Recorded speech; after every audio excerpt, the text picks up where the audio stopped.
Do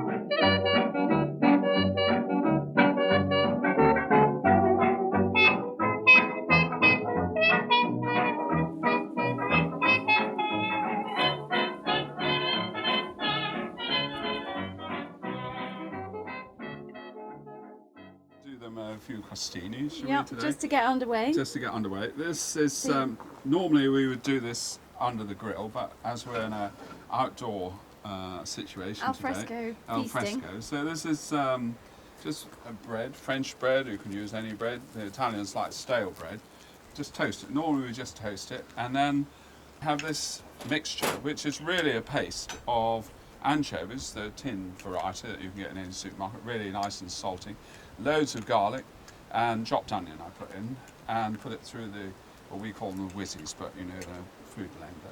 Toast these on both sides, not too much on the other. This is really quite Ooh, hot. they look really good. Have you got oil in there as Yeah, well? I've got olive oil in the bottom. This is not on the diet sheet this week, if you're into that. But we do this and used to do it in a restaurant, and they all seem to love it because Bit addictive. It's a bit addictive. You know, anything with garlic and anchovies is quite addictive. So they're really quite oozing in olive oil.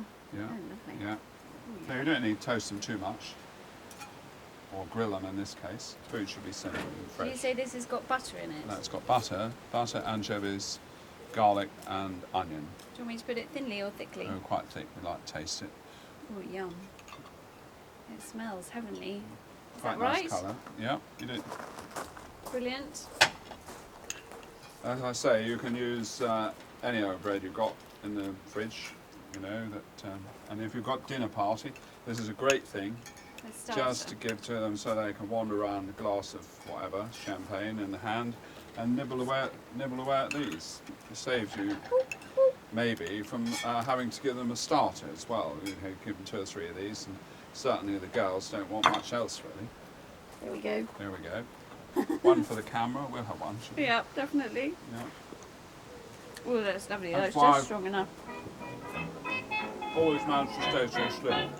Simple stuff. That's a very simple start.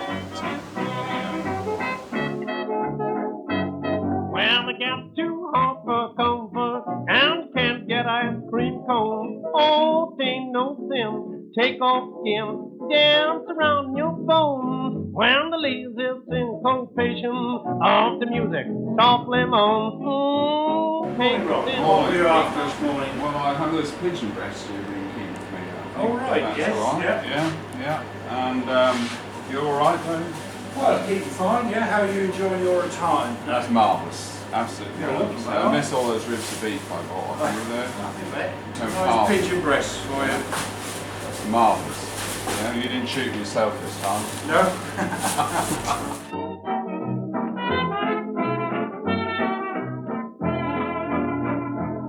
Local pigeon breasts, you know, you see them flying around. If you don't just cut it, it tends to contract when it hits the pan. And the other thing, of course, is not to cook them too much, because otherwise, you know, you just spoil them. They need to be pink. You've got the pan hot A beforehand really again. hot pan, olive oil, onion, Garlic or not? a bit of garlic if you like. There we go. It's a good job having the daughter here. I think you can never have enough garlic. Yeah, well, plenty of garlic. I love garlic.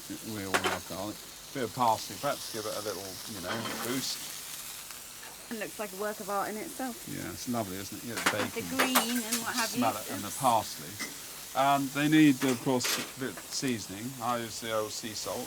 So often you go and people are a bit frightened of the seasoning, but you know, you needn't be. It's nothing worth going out and having anything bland. The other thing that always used to get up my nose was that people would come in to eat, And first thing you do, you put a dish in which has been seasoned, as we're now going to do it. Put down in front of, and the first thing you get is the old pepper mill, and squash it over everything, so to completely change the whole nature of the dish. Now I've got cranberry here. It's just sort of like cranberry jam, or you could use anything really you've got. It Cranberry just gives juice it, or whatever? yeah, a bit of juice, cranberry juice. Just let it reduce. Oh, Just that's sweeten it up. But lovely. these are just beginning to look. And the bacon and everything, all The taking on bacon. a lovely colour. Yeah, all just, browning a bit. I'll just take it off a minute, because otherwise they tend to seal too much on the You outside. can't, it's difficult, you can't You see can't the flame, quite- can you? Being outside, it's difficult to see the flame in this. Wow, it's smelling amazing. Do you like Oh, trying thank it? you very much. Yes. Oh my goodness, quite hot. Forgive me. Ow, might have to wait a minute. Oh golly. Okay, 1, 2, 3. Yeah, again with garnish, it just needs to be That is simple. And amazing. if you do a nice dish, and as we're going to do with these in a moment, just slice them, and a bit of chopped parsley on the plate. It's just enough to give the lift. Doesn't detract That's just from the. seriously good red Yeah. meat. It's lovely meat, yeah. And pigeon's quite cheap, isn't it? Really? Pigeon's cheap. I mean, you should buy a dressed pigeon for sort of the 2 breasts for £1-ish. Or you can go out and shoot your own. You know what they say, don't put a bit of salt on its tail and turn around to lick it, and then you can get it. What's that? A lot of people think game is sort of like a posh dish, and so they don't try it. But it's so cheap, and when the pheasants come out, or when the pheasants shot in the autumn, I mean, you can buy a brace of pheasants, anything depending on the time in the season, how well the butcher. Dressed pheasants and 3-4 pounds of brace. I mean, it's just such cheap meat, really. And no air miles, which is all the thing now, isn't it? Now, we'll just put some of this cranberry in.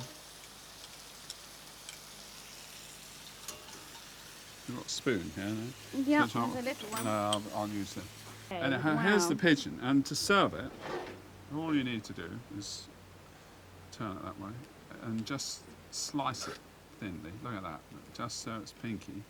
So if pink wasn't your thing, Yeah, well, you could do it a bit more. The thing is to make sure they don't dry out, really. Just tip this on the side, just like that. It's absolutely yummy. So you've got that lovely chopped bacon, onion, garlic, and the cranberry just to take the sweetness. You need a bit of sweetness with game. Just wow, that looks to amazing. put a bit of chopped parsley on there. Yeah, sorry, I should be doing that out of habit. I've had- Sorry, Mummy. I've had, I don't say, but 4.5 decades in this business. Surely not. But long before even Rachel arrived. And so I've seen food evolve unbelievably, really.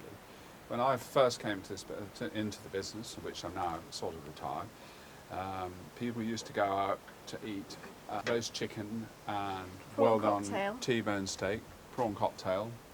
And if you mentioned anything like avocado or aubergine or anything like that, they used to shy away. And in Norfolk especially, for which I am a Norfolk person, and as Lord Nelson said, I am a Norfolk man and glory in being so, there has been a tendency over the last 20 years for food to get quite complicated. And you finish up with this stack in the middle of the plate, which is all very nice.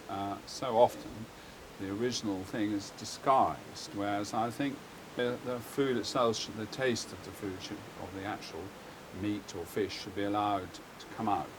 Food should just be simple. Well, the gal's too hot for comfort and can't get ice cream cone. Oh, ain't no sin. Take off skin, dance around your bone.